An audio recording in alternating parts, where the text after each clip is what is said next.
दोस्तों, ये जो वीडियो आज मैं आपसे शेयर कर रहा हूँ, बहुत ध्यान से देखें, सुने। होलिका दहन की रात, रहें सावधान। बहुत ध्यान से सुनिए।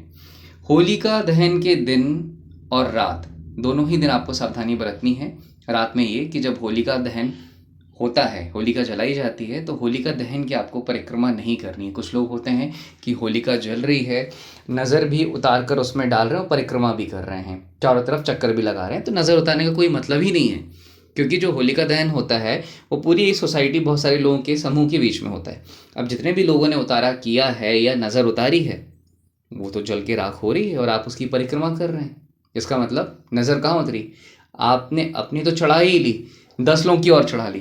तो ये ध्यान रखना है आपको कि राख घर पर नहीं लाना है, वरना आपका उतारा और दूसरों का उतारा आपके साथ घर पर आ जाएगा।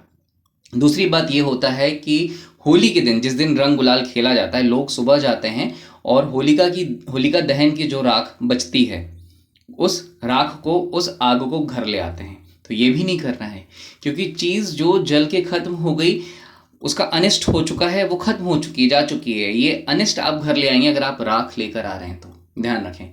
और होलिका दहन की रात और जिस दिन रंग गुलाल खेलना है, कोशिश करें पान, इलायची, गुटखा किसी का भी इस्तेमाल ना करें या ना खाएं, क्योंकि ऐसा करने से आपको भारी नुकसान झेलना पड़ सकता है।